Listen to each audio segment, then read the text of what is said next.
Bienvenue dans la pause fitness, le podcast sur la musculation, la nutrition et le style de vie. Je vous propose un nouvel épisode tous les mardis à 8h tapante. Vous pouvez le retrouver sur toutes les bonnes plateformes de podcast. À ce propos, vous pouvez également me laisser une évaluation, c'est ce qui m'aide le plus, directement sur la plateforme de podcast de votre choix. Vous avez également tous les jeudis à 18h sur ma chaîne YouTube Fitness Miss, une vidéo où je réponds à vos questions, ce qui peut vous permettre de mettre un visage sur la voix. Pour ceux qui sont passionnés comme moi, qui aiment bien aller plus loin que les petites recommandations qu'on voit à droite à gauche, je sors tous les dimanches à 10h du matin sur mon site www.fitnessmiss.fr un cours vidéo ou une enquête sur un sujet qui me passionne, que ce soit les hormones, que ce soit l'entraînement, la diététique, le sommeil, peu importe, ce sont toujours des sujets poussés avec un document plus une vidéo pour justement avancer petit à petit chaque semaine. Donc ça, c'est tous les dimanches à 10h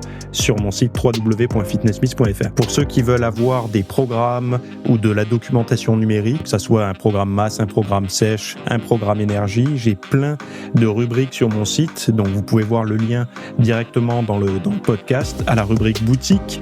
Donc c'est tous mes programmes et vous avez justement accès à tout ce que je propose au format numérique. Assez parlé, place au podcast. Et salut à tous, j'espère que vous allez bien, que vous avez passé un bon week-end, que vous êtes peut-être sur le retour des vacances ou peut-être sur le départ si vous êtes comme moi un peu tardif. D'ailleurs, cette semaine, je vais, ne vous inquiétez pas si vous m'envoyez des messages, etc., que je réponds pas, parce que je vais prendre quelques jours off. Vous savez que je prends à peu près 1 à 2 semaines par an.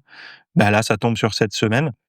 Donc voilà, je serai un peu off, mais vous inquiétez pas pour ceux qui rejoignent l'espace VIP, etc., et qui ont parfois des petits soucis de connexion parce que, oui, ça arrive à tout le monde, on oublie son mot de passe ou autre.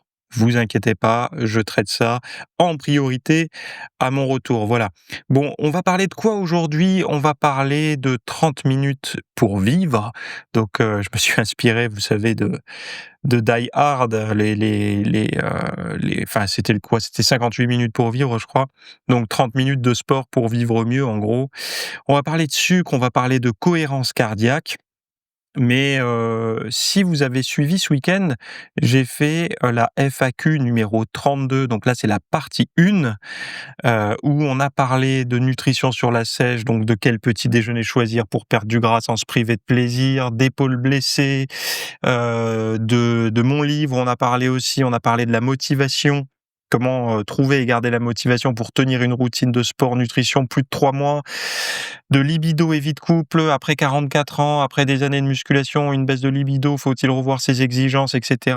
On va parler aussi de dos fragilisé, d'ennui en salle, de stagnation, de comparaison sur Instagram, d'alimentation et de regard social, de transpiration, pourquoi on transpire beaucoup par rapport à d'autres, d'aller aux toilettes avant la séance, de jugement en salle, de grignotage nocturne. Bon, en fait, c'était plein de questions tabous. J'avais demandé justement des questions anonymes, tabous, gênantes qu'on n'ose pas poser à son coach en salle parce qu'on n'a pas envie qu'il nous regarde d'un autre œil. Et bien là, c'est des questions qu'on traite de manière anonyme. Donc si ça vous intéresse d'aller voir ça, c'est la partie 1, il y aura une partie 2, donc sur le même thème de questions anonymes, je vous en parlerai au podcast prochain, mais là vous pouvez d'entrée de jeu aller voir la partie 1. Donc à chaque fois une partie, ça fait entre 45 minutes et 1 heure à peu près, selon la vitesse de lecture que vous mettez, parce que maintenant, il y en a beaucoup qui mettent en vitesse de lecture accélérée. D'ailleurs, petit sondage, je ne sais pas si vous avez envie de répondre ou pas en commentaire. Est-ce que vous êtes nombreux à écouter les podcasts et les audios, et enfin tous ces trucs-là en accéléré en général? Vous avez qu'à mettre, je sais pas moi, qu'est-ce qu'on pourrait mettre? Le bouton accélérer, c'est quoi une flèche ou qu'est-ce que je pourrais mettre comme truc simple dans les commentaires? Mettez j'accélère, voilà. Juste j'accélère, ça suffira. Moi personnellement, je peux pas. Je Ça dénature complètement le contenu que j'écoute. Par exemple, quand je regarde une conférence, j'ai pas envie de l'accélérer. Finalement, moi, j'aime bien prendre le temps. Vous savez, moi, j'ai tendance à être un peu, à avoir 1 milliard d'idées à la seconde. Donc quand je décide de me lancer dans un contenu ou d'écouter quelque chose, j'aime bien y aller à fond, quoi. Et d'ailleurs, il y a même des contenus que moi je ralentis. Ah et vous allez vous dire: «Il est pas très futé». Peut-être, mais moi il y a des contenus que je ralentis. Parce que ce sont des gens qui soit qui bouffent leurs mots, soit qui parlent très vite, soit qui ont, tellement de connaissances qu'ils ont quasiment une idée à la phrase, quoi. Et donc si on veut bien assimiler, enfin si moi je veux bien assimiler, faut que je ralentisse un petit peu, quoi. Ça m'est arrivé sur des livres audio où les auteurs étaient trop rapides et donc je les ralentissais, très légèrement sur l'appli Audible ou c'est quoi que j'utilise aussi? Une appli que je vous recommande si vous avez des audios sur votre PC, par exemple des podcasts que vous avez téléchargés ou autres. Moi j'utilise l'application Book Player qui ressemble, à Audible dans ses fonctions, voilà. Une séance de sport de 30 minutes pourrait freiner la croissance du cancer. Alors attention, je mets un petit avertissement. Dans ce podcast, on ne traite personne, on fait pas de médecine, on fait rien de tout ça. On parle de sport, on parle plutôt de gens qui sont en santé et qui veulent le rester. Et je trouvais intéressant de parler de ça parce que c'est une étude que j'ai enfin un article qui parle d'une étude plutôt et j'avais envie de vous le partager parce que je trouve que tout ce qui mènerait à faire plus de sport, moi je trouve que c'est des arguments qu'on devrait entendre plus souvent et j'ai du mal à comprendre les raisons pour lesquelles on ne parle pas plus souvent de ce genre de choses parce que c'est hyper motivant. Bon, une séance de sport de 30 minutes pourrait freiner la croissance du cancer. Donc, c'est une nouvelle étude menée à l'université Edith Cowan en Australie qui révèle qu'un seul entraînement, qu'il soit de musculation ou en intervalle à haute intensité, alors c'est pas en cardio lisse, hein, peut réduire la croissance des cellules cancéreuses de 20 à 30 chez les survivants du cancer du sein. Survivantes. C'est la première fois que l'on démontre que même une seule séance d'exercice augmente la production de protéines musculaires appelées myokines aux effets anti-cancer chez des personnes ayant déjà été traitées pour un cancer. Alors moi j'avais vu un documentaire, je sais plus si c'est sur France 5, Arte, enfin bon, vous savez les documentaires souvent où il y a des choses sur la médecine, et j'avais vu que certains centres anti-cancer où on traite, le cancer, mais durant les chimiothérapies, durant les traitements, donc et ben, il y avait un protocole sportif et ils avaient de très bons retours par rapport à ça. Alors attention, ça veut pas dire là, il y en a qui font des raccourcis: «Ouais, on arrête tout, les traitements, on fait du sport». Non. Moi, si demain je chope une vacherie comme ça, une cochonnerie, la première chose que je fais, c'est d'aller, alors j'ai du mal à dire le nom de la clinique où j'irai ici parce que il y a un de mes proches qui y est passé il y a quelques années. Mais bon bref, je je me ferai traiter par des médecins compétents, des oncologues compétents, je ferai le protocole standard, mais je prendrai aussi soin de moi avec, ce que l'on sait sur le mode de vie, quoi. Et si le sport, dans la dose que je peux faire, parce que évidemment, heu, quand vous recevez un traitement de la sorte, vous êtes sur les rotules, mais de faire ce qu'on peut, quoi. Peut-être plus, faire des grosses barres, mais peut-être, faire bosser les muscles sur machine avec poulie ou même avec élastique, de manière à fabriquer justement ces myokines, à les libérer, quoi. Enfin, je sais pas ce que vous feriez, pardon, mais, moi je pense que quand on est jeune et on rentre dans le monde du sport et de la diététique, on a l'impression d'avoir une forme d'immortalité. En fait, une forme de contrôle sur notre mortalité et ça, c'est un petit peu, l'arrogance du début où on se dit: «On peut tout soigner, heu, en mangeant sainement, en faisant du sport, en ayant des pensées positives et cetera».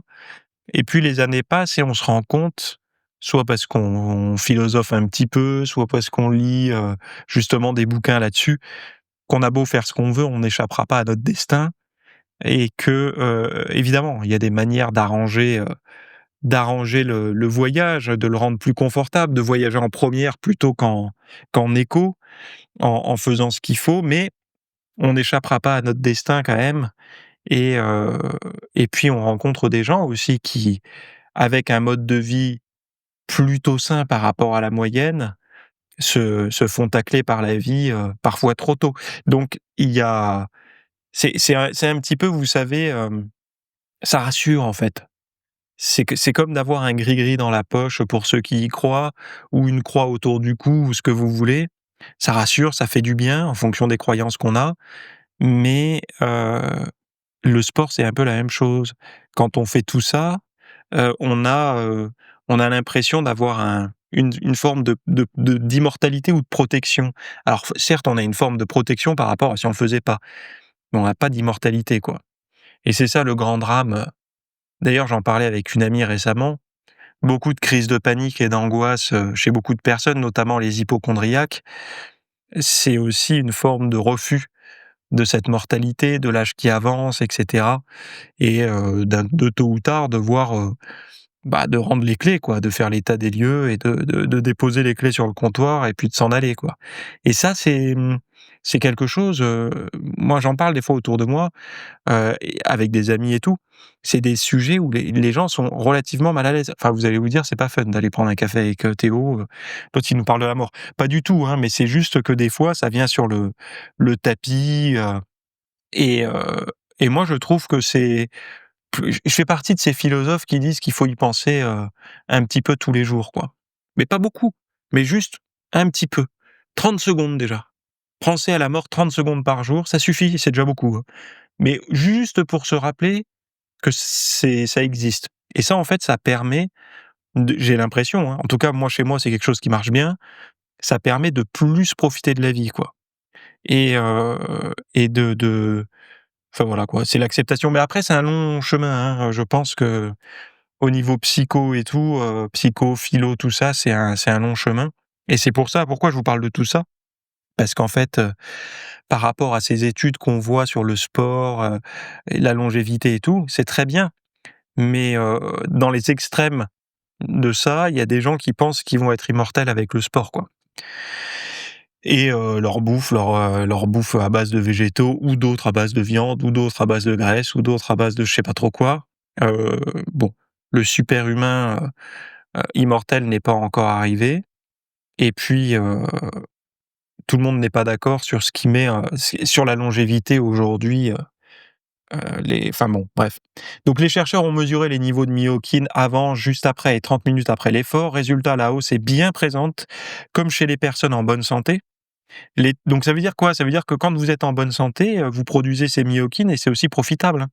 C'est-à-dire que vous faites un petit coup de ménage, certainement, s'il y a des trucs qui traînent, vous faites un petit ménage, quoi. En tout cas, le sport, c'est en ça que c'est préventif. C'est que si ça fonctionne quand vous avez une cochonnerie, c'est préventif quand vous en avez pas, quoi. C'est en ça que c'est intéressant. Donc l'étude dirigée par Francesco Betta-Riga, dans le cadre d'un doctorat, souligne que ces protéines aident à ralentir la progression des tumeurs tout en renforçant les défenses immunitaires. Au-delà de l'effet immédiat, l'équipe insiste sur l'importance de l'entraînement régulier.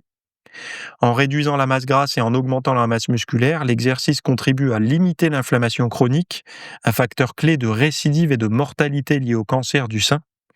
À l'inverse, perdre du poids uniquement par le régime prive l'organisme de ses bénéfices, car la masse musculaire est essentielle pour produire les myokines protectrices. Alors ça, c'est quelque chose qui va pas faire du bien à beaucoup de personnes qui n'ont pas envie de faire de sport et qui misent tout sur la diète et le régime. Vous passez à côté d'une bonne, du d'une efficacité, heu, du sport. Alors moi, le sport, alors attendez, je termine ça. Cette étude de type expérimental clinique, et c'est contrôlé, bien que préliminaire, est menée sur des échantillons limités, s'inscrit dans la littérature croissante qui considère l'activité physique comme une véritable thérapie complémentaire dans la lutte contre le cancer. Niveau de valeur de cette, étude, c'est modéré à fort, mais nécessitant confirmation par des études à plus grande échelle, voilà. Hem, oui, pour le sport, je reviens au sport. Il y a des gens qui sont en mode tout ou rien, c'est-à-dire qu'ils se disent, «Ah, si je peux pas faire du squat, du bench et du deadlift, hem, en gros, je fais rien». Non, faux. Vous pouvez faire tout ce qui vous plaît à partir du moment où vos muscles bossent. Si vous aimez bosser avec des élastiques, votre poids du corps, des machines, des haltères, des kettlebells, hem et j'en oublie, mais certainement d'autres choses, Grand bien vous fasse. Le but, c'est que vos muscles bossent. Il faut que vous ayez cette petite brûlure, ce petit désagrément musculaire, pendant que vous vous entraînez. Et d'ailleurs, l'autre jour, je me posais la question, je me suis dit: «Mais tiens, mais à quel moment il y a un type, ou une nana d'ailleurs, qui s'est rendu compte que quand il faisait certains mouvements, ça brûlait, ça faisait mal aux muscles, et il se rendait compte qu'après un mois, à force de faire le mouvement, ce muscle brûlait moins, ou brûlait toujours, mais il était plus gros et plus fort. Je serais curieux de rencontrer ce bonhomme, quoi. De lui le mec qui a inventé la muscu, en gros, quoi. Alors vous allez me dire: «Oui, mais au début du siècle dernier, on a inventé les programmes de muscu, avec, X séries de temps de répétition et tout». D'accord, non, mais je parle pas de ça, moi. Je parle de celui qui a compris qu'on pouvait se renforcer. Parce que, vous avez l'impression que c'est facile à comprendre comme ça. Et moi le premier, je me dis: «Oui, bah, c'est facile, un muscle, j'ai envie d'avoir des bras, donc je vais les faire travailler». Sauf que nous, ça nous paraît facile parce qu'on le sait. C'est comme la roue, vous savez la roue d'une bagnole, la roue d'une calèche et tout ça. On se dit: «Mais c'est facile à inventer ça, c'est normal pour transporter des choses, une roue ça roule, un carré ça roule pas». Oui, sauf que l'être humain n'a pas découvert la roue tout de suite, hein. Donc avant qu'une invention évidente pour, nous aujourd'hui sorte, il y a dû y avoir pas mal de cerveaux qui ont turbiné, essais erreurs et cetera avant de trouver le truc. Et moi je serais curieux de savoir comment on s'est rendu compte un jour que quand un muscle brûle, et qu'on le contraint mécaniquement en fait, hein, et bosse, bah, il se développe. Et bon, je vous dis ça parce que cette sensation, il y a des gens, alors yoga, tai chi, tous ces trucs, ça bosse un peu les muscles, mais c'est pas la même intensité quand même. Si demain je devais choisir entre faire du tai chi et de la marche lestée ou de la marche rapide, je choisis la marche, personnellement. Ça veut pas dire que je ne ferai pas de tai chi ou de yoga ou tous ces trucs-là, mais ça, ce sont plus des pratiques corps-esprit. Donc ce sont des pratiques où le corps, vous prenez le contrôle de votre corps. Au niveau de la flexibilité, c'est génial, la mobilité, c'est génial. Il y a quand même un travail un peu de gainage sur certaines postures, mais ça n'est pas la même chose qu'une pratique, corps-corps, quoi, j'ai envie de dire, ou corps-organe, ou purement corps, quoi. Et c'est pour ça, je sais que pas mal de personnes, quand ils avancent en âge, ils se tournent exclusivement vers des pratiques corps-esprit. Allez à Go Sport, à Decathlon, prenez-vous une paire d'haltères et faites quelques flexions, quelques squats, quelques gobelets squats, quelques soulevés de terre, quelques crunchs, quelques curls, quelques rowing, quelques floor press, même sur votre tapis de salon et tout. Ça ça ne sera que déjà, vous aurez un meilleur métabolisme au repos, donc vous brûlerez plus de calories, vous serez moins gras, vous serez plus musclé, vous aurez un meilleur système immunitaire et vous produirez ces fameuses myokines protectrices. Donc pas besoin d'aller en salle. Ça, c'est vraiment le discours que je veux avoir pour tout le monde, parce que, n'oubliez pas que personne ne vous vendra jamais, marketingment parlant, le home gym, sauf ceux qui vous vendent des paires d'haltères, mais globalement, on vous vend surtout des salles de sport. Et moi, je connais beaucoup de personnes, même des gens qui pratiquent depuis une vingtaine d'années, qui sont incapables de s'entraîner en home gym, hein. Incapables. Parce que, et je peux les comprendre, hein, j'ai été comme ça. Moi, au début, quand on me disait, moi, j'avais un sac de boxe et un banc de développé couché, je sais plus lequel c'était, qui faisait coucher, incliné et butterfly, dans mon garage quand j'étais ado. Donc, à côté de mon, c'était pas un 103 que j'avais, c'était une MBK, 51, une mobilette là, qui fuyait toujours d'ailleurs. Et il y avait, à côté, un sac de boxe et un banc. Bon, alors le sac de boxe, je tapais dedans, hein, mais je savais pas ce que je faisais. Je me suis plus fait mal qu'autre chose en tapant mal d'ailleurs. Et mais bon, ça me servait bien, quand même, quand on est ado, on a souvent des moments de colère et tout, ça faisait du bien d'y mettre son compte. Et puis, je sais pas si vous vous rappelez, c'était ce sac bleu vendu à Decathlon, qui était en espèce de nylon, qui était pas en cuir. Donc quand on ripait dessus, heu, on s'en rappelait, quoi. C'était, les phalanges, elles étaient poncées, quoi. Et après le banc de développé couché, donc je m'entraînais dans le garage, mais j'aimais pas trop ces séances-là parce que on est seul, il y a pas de miroir pour regarder la congestion. Et vu que quand on est ado, tout est sur l'apparence, le statut social et tout. Moi, quand on est faire une grosse barre dans son garage et personne nous voit, C'est un peu, c'est un peu nul, quoi. On préfère garder son jus pour, le lundi y retourner. Sauf que moi, le lundi, aller à la salle et le montrer aux autres. C'est un peu la vérité, on l'a tous partagé pour ceux qui ont commencé la muscu adolescents. On a envie d'être celui qui pousse une bonne barre. Bah, c'est comme ça, c'est ce qui permet de prendre rapidement de la force aussi. Mais, heu, mais j'avais les 2 équipements, mais moi parce que j'étais tellement accro, il me fallait ma dose d'entraînement. Ça m'a tellement sauvé la vie, en fait, la muscu. Sauvé ma santé mentale et tout quand j'étais ado, ça m'a sorti, en fait, d'un truc où on m'avait mis, dans une situation: «Tiens, toi, t'es en surpoids, c'est dans tes gènes, tu le seras toute ta vie». Alors on m'a mis là-dedans, je me suis dit: «Oh merde, j'ai vraiment pas tiré les bonnes cartes». Et finalement, la muscu m'a vraiment sauvé la vie, de ce côté-là. Ça m'a redonné du pouvoir, du contrôle et c'est en ça que, bah, comme certains, tous les jours, s'ils ont pas, je sais pas moi, leur, partie de console de jeu, bah, moi, il fallait que je déplace des haltères, que j'aille marcher, courir. Alors je prenais un jour de repos, mais moi, le jour de repos, ça a toujours été, même aujourd'hui, le jour de repos, c'est pour moi, c'est un travail de prendre un jour de repos, quoi. Quand je dis c'est un travail, c'est que soit le jour de repos est imposé par mon mode de vie, donc par exemple, on rejoint des amis, dans une ville à 1 heure, 2 heures d'ici, avec ma chérie, on sort de la maison, toute la journée, je reviens pas, donc forcément et puis après quand on a un peu de bagnole dans les pattes et tout, et qu'on a fait un bon resto le midi, on n'a pas forcément envie de faire une grosse séance, donc ça devient mon jour de repos. Mais sinon, tant que je suis dans ma lancée, je fais mes séances quoi, je les enchaîne. Et si je fais rien, si je me déplace pas ni rien, moi ce que je fais, c'est que je prends en général le dimanche et j'en profite pour faire le ménage, tous ces trucs-là quoi. Mais globalement, j'ai la bougeotte. Et j'ai la bougeotte, mais la bougeotte est normale, hein. Je sais pas qui c'est qui essaye de nous faire croire qu'on n'a pas besoin de bouger, mais on voit bien, enfin moi perso je le vois quand, si je bouge pas pendant la pire chose qui puisse m'arriver moi, c'est vous me faites prendre je prends mon petit déjeuner, je bouge pas de la matinée, puis je fais le repas du midi, puis je bouge pas de l'après-midi, puis je prends le dîner.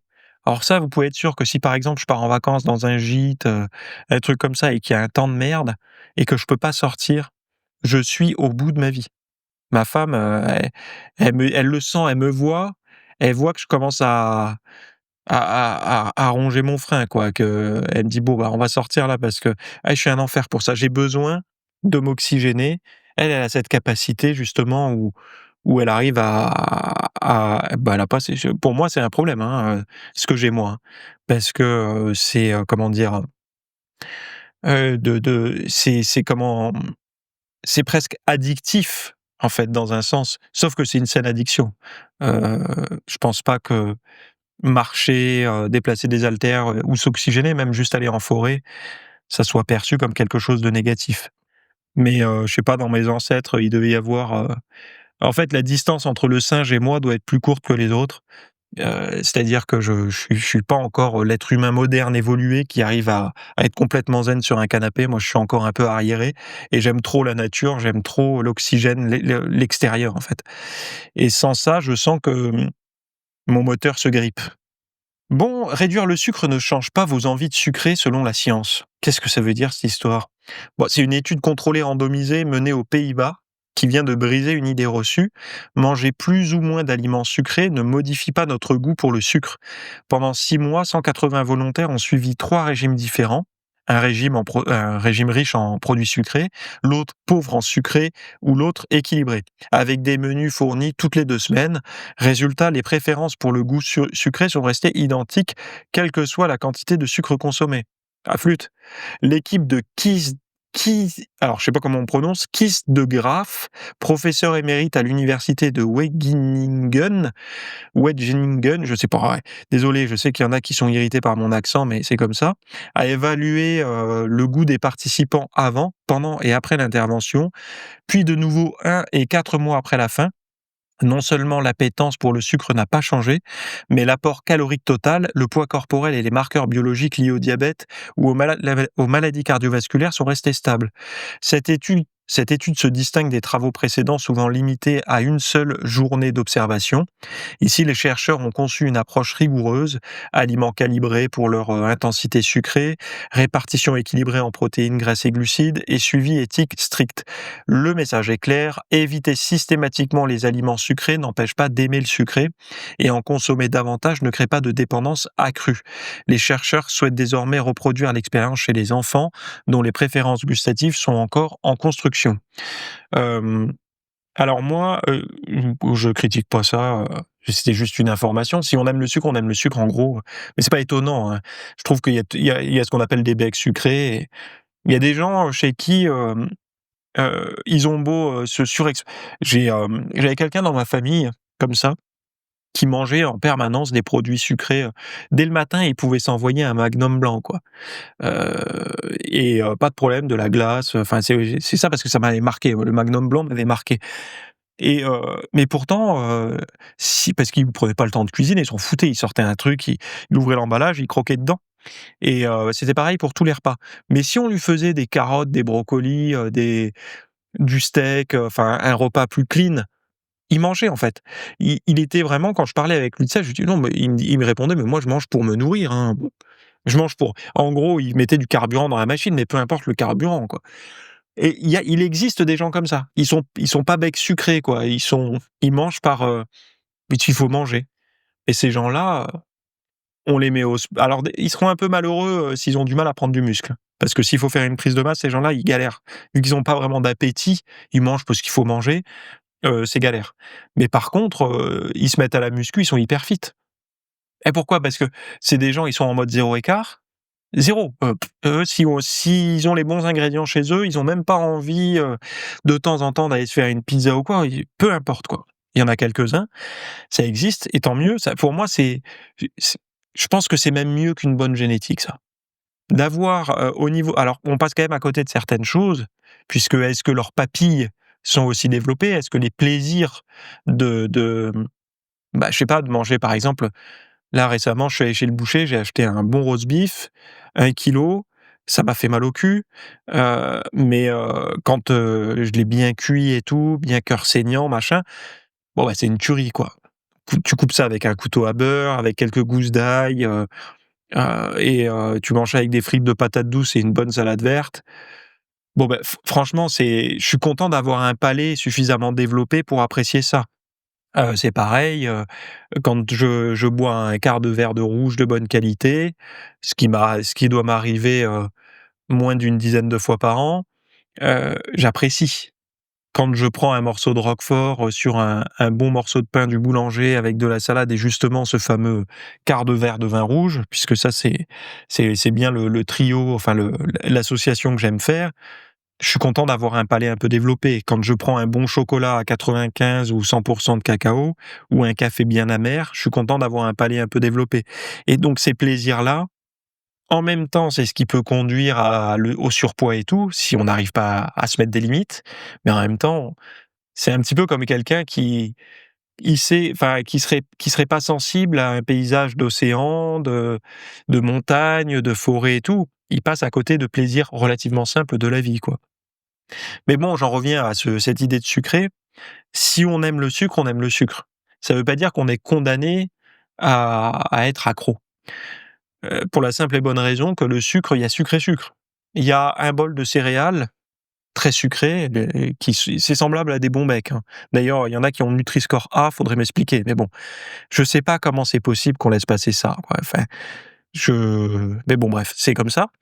Nutri-Score A pour des bols de céréales pour enfants, super, et hem et donc du coup, il y a des alternatives à ça. Moi, par exemple, le matin, je me fais une crêpe, quelques blancs d'œufs, un jaune, hem, de la protéine végétale, goût choco qu'est-ce que je mets? Et de la cannelle. Bon, je me fais une bonne crêpe, bien riche en protéines. Vous allez vous dire: «Mais pourquoi il enlève tous les jaunes?» J'enlève pas tous les jaunes, j'en laisse un, mais c'est souvent parce que, parfois je me fais des omelettes dans la journée, après le midi ou le soir. Donc, le jaune d'œuf, moi je suis pas contre le jaune d'œuf, hein, ça apporte des micronutriments et tout, mais ça apporte aussi des calories. Et ça, il y a beaucoup de gens, depuis la mouvance des œufs, on peut tout manger, c'est super, oui, mais ça apporte aussi des calories. Et ces calories, quand on essaye de rester, en forme, donc en forme, c'est-à-dire avec la peau relativement mince, relativement sec, et il faut pas oublier que les calories, ça reste des calories, quoi. Même si ça vient de l'huile d'olive, des poissons gras et tout ça. Donc moi je suis pour, mais c'est pas à volonté, quoi. Voilà. Donc je dis ça parce qu'on peut se faire des petits déjeuners au goût sucré, mais sans sucre. La cannelle, ça a un super goût sucré, il y a pas beaucoup de sucre. Je mets des myrtilles aussi dessus. Mais si vous avez vraiment un problème avec le sucre, type addiction, la meilleure solution, c'est pas de vous en passer en prenant des additifs, des édulcorants et tout. La meilleure façon de vous en passer, c'est de vous en passer. C'est-à-dire d'arrêter tout ce qui est sucré et qui a le goût sucré. Tout ce qui est sucré et qui a le goût sucré.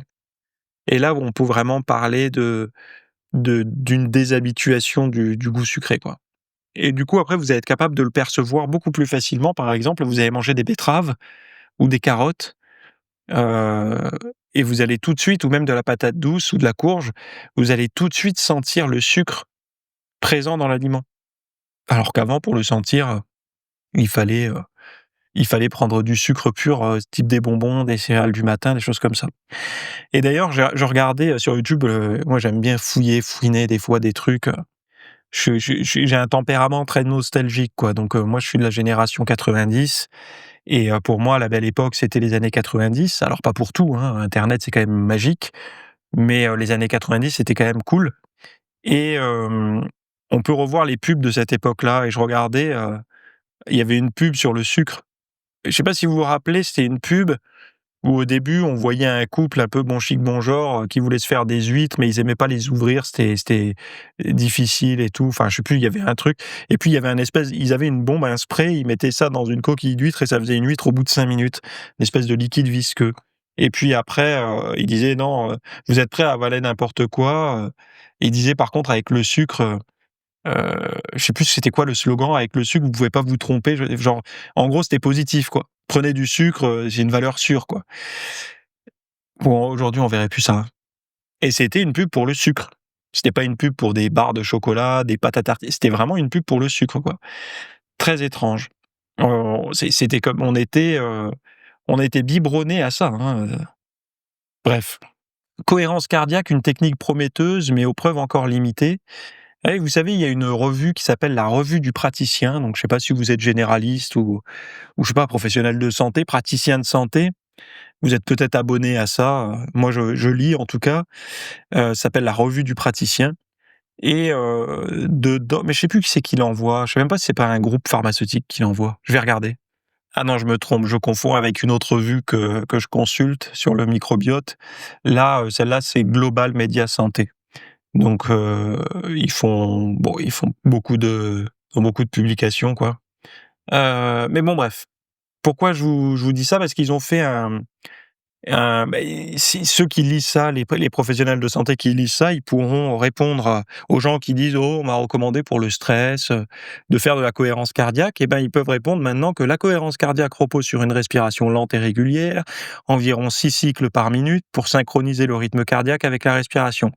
Cette pratique vise à augmenter l'amplitude de l'arythmie sinusale respiratoire, donc l'ASR, un indicateur lié à la résilience physiologique et psychologique.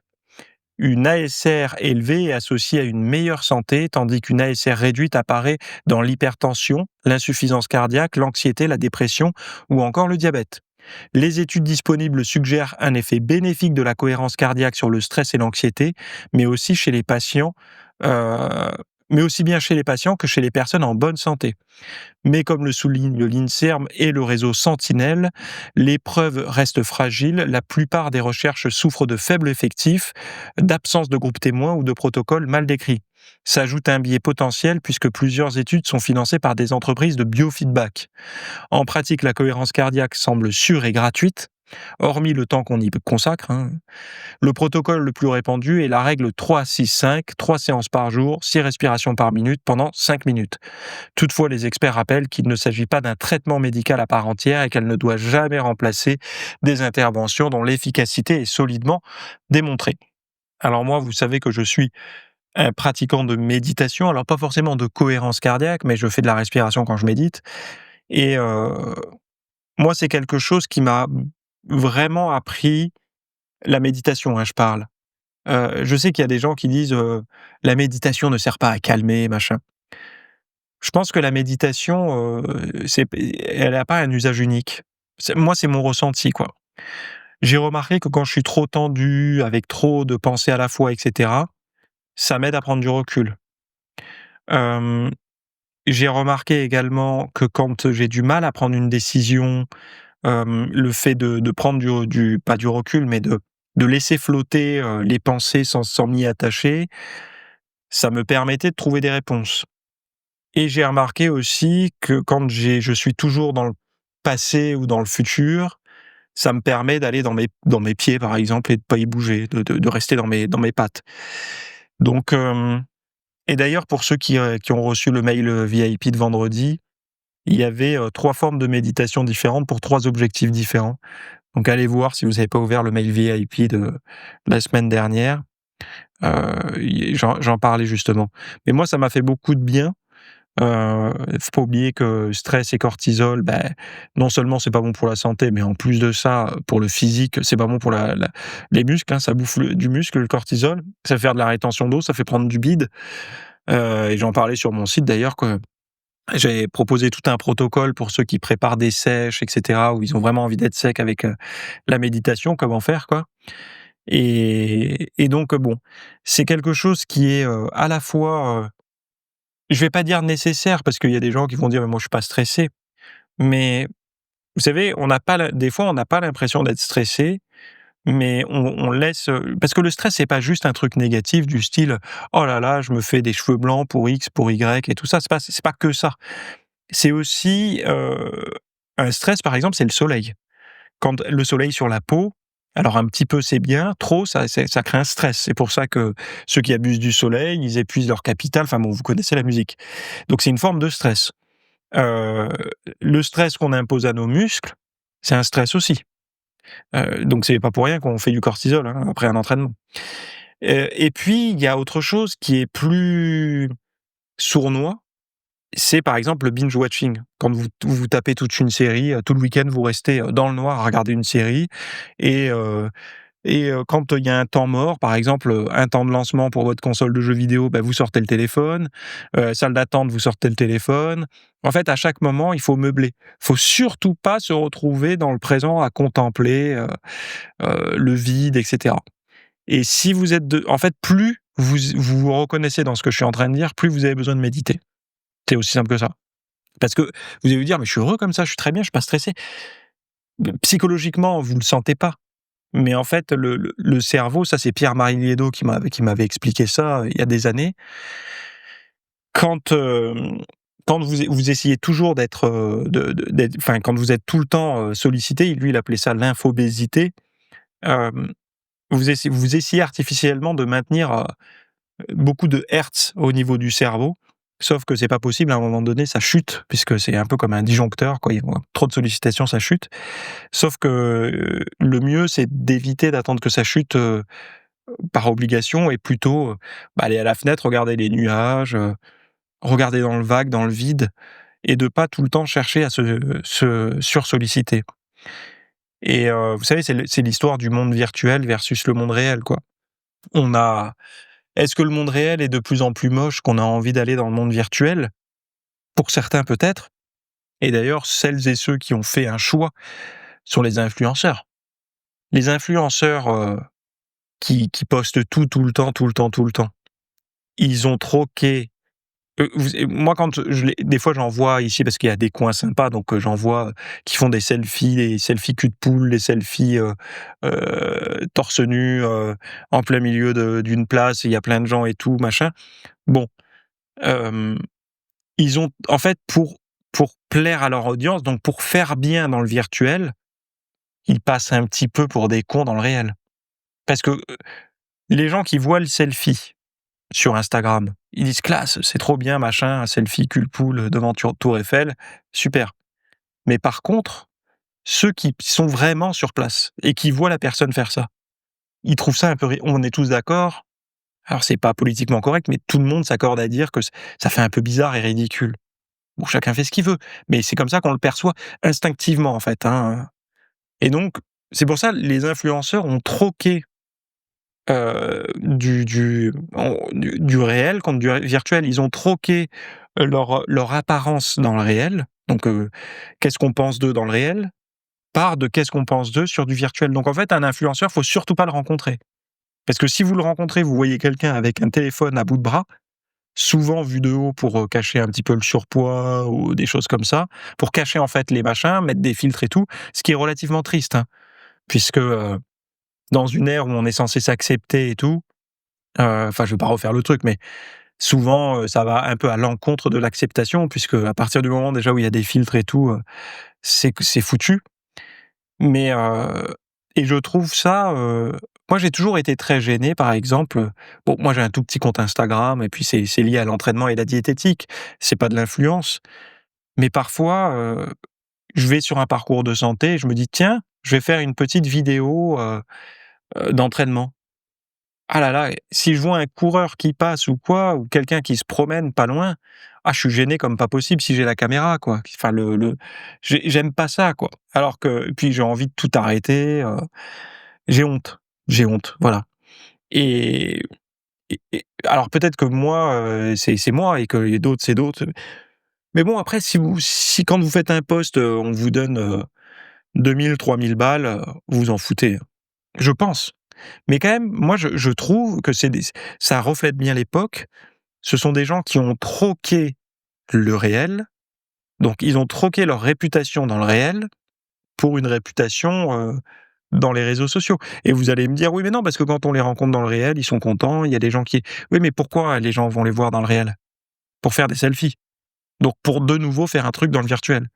Mais dans le réel, je pense pas que et d'ailleurs, vous voyez bien, hein, quand ce sont des journalistes ou quoi qui parlent des influenceurs, très souvent, c'est pour leur mettre une béquille, hein. C'est pas pour les flatter. C'est très rare que ce soit pour les flatter, et ça, c'est pour ça que, j'ai dérivé là-dessus, mais tout ce qui est méditation, cohérence alors est-ce que c'est en méditant et tout qu'on se rend compte de ça? Et d'ailleurs, je vous recommande, faites très attention si vous vous lancez, que ce soit dans la philosophie, dans la psychologie, ou voire même dans la méditation et tout. Vous allez accéder à quelque chose, il y a pas de retour en arrière après. Alors je sais, il y en a qui disent des fois: «Ouais, ceux qui méditent, ils se sentent un peu plus supérieurs et tout». C'est pas du tout le cas. C'est plutôt l'inverse. C'est en fait, on perd une forme d'insouciance. Vous savez le truc, «Oh bah, ça arrive qu'aux autres» et ça, c'est fini. Bon, alors moi, personnellement, je suis content d'avoir fait ce voyage-là, mais il y a pas une forme d'élévation, où on se sent je sais pas comment d'ailleurs, mais l'insouciance, l'insouciance n'est pas retrouvée, quoi. Par contre, on gagne sur d'autres choses, c'est-à-dire qu'on prend plus soin de sa santé mentale, c'est-à-dire de la santé, organique du mental, je sais pas si on pourrait du cerveau et tout. On fait baisser son niveau de stress. Par exemple, moi, je médite tous les midis avant de déjeuner. Je sais que je passe à table avec, un organisme prêt à digérer, prêt à recevoir une alimentation, quoi. Alors vous allez me dire: «Mais tout le monde ne peut pas méditer avant de déjeuner». Je fais pas une méditation de 3 heures, hein. Ça, c'est 10 minutes mon temps de méditation. Quand on a une pause déjeuner de 30 minutes, c'est possible, c'est faisable. Alors si on veut garder parce que font les gens en règle générale? Pause déjeuner de 30 minutes. Ils descendent à la salle de pause où ils vont à la cantoche, ils prennent le plateau, ils se goinfrent, donc repas pris en moins de 10 et le reste du temps, c'est, café, clopes, réseaux sociaux. Bon, voilà. On peut troquer ça contre, un petit peu de méditation, quoi. Voilà. Ou, de préparer la séance du soir ou des choses que la séance de muscu du soir, des choses comme ça.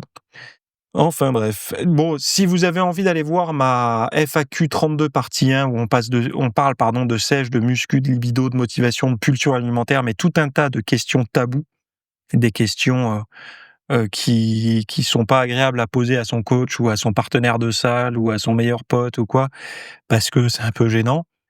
Justement, j'ai ouvert, un espace, pour ça. C'est le questionnaire anonyme et justement après j'en parle, dans les vidéos. Alors j'en parle, je donne mon avis, mais c'est mon avis, hein. Mais l'avantage que j'ai, c'est que moi, j'ai pas de problème, je vous connais pas, en fait. Donc, vous enfin, je ne peux pas vous juger, je connais pas, je sais pas qui vous êtes totalement anonyme, en me posant la question par ce canal-là. Donc, c'est là où justement, ça permet de libérer et en fait, c'est moi, je trouve que ça peut faire du bien. Mais bon, après, tout le monde ne partage peut-être pas ça et heu et voilà, donc on parle de tout un tas de sujets. Il y aura une partie 2.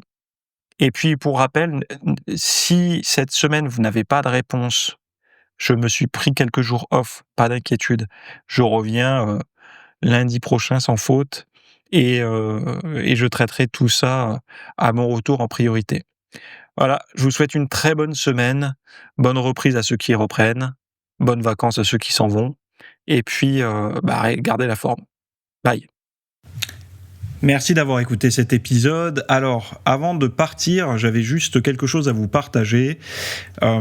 C'est vrai que vous avez peut-être des temps morts à meubler, que ce soit des temps de trajet dans les transports en commun, du cardio un petit peu long sur un tapis de course, ou alors tout simplement envie de remplacer les programmes que vous avez la soirée pour de l'apprentissage. Vous êtes peut-être adepte des émissions, des documentaires, des reportages, etc. Sauf que dans le monde de la musculation, de la nutrition, du développement, d'un mode de vie sain, etc. C'est un peu maigre en contenu dans les médias grand public. Et donc, ce que je vous propose, moi, personnellement, c'est d'aller faire un tour dans la bibliothèque alors, c'est un Netflix version fitness privée qui vous coûtera moins cher qu'un lavage auto rouleau par mois. Et là, vous avez vraiment tous les sujets. Alors, c'est plein de cours que je propose. Il y en a déjà plus de 300. Ce sont sur le sommeil, sur les hormones, sur la nutrition. Donc, ça peut être pourquoi on a faim, pourquoi on n'arrive pas à tenir un régime, comment faire, quelles sont les solutions, mais aussi d'anatomie pour l'entraînement, des programmes d'entraînement. Donc, tout ce qui est lié à la perte de graisse, si vous avez du gras sur le bas du ventre depuis des années, ou alors si vous avez du mal à prendre de la masse musculaire, tous ces sujets du plus connu, entre guillemets, du plus recherché au plus pointu, tous ces sujets sont largement abordés dans cet espace VIP. Donc, pour rappel, pour y accéder, vous avez un lien en description. Si vous ne le trouvez pas, vous allez sur www.fitnessmiss.fr et vous faites devenir membre. Voilà, vous trouverez sur le site et vous accédez à ce contenu caché que vous pourrez écouter partout. Voilà, je vous laisse ici. Très bonne fin de journée à tous.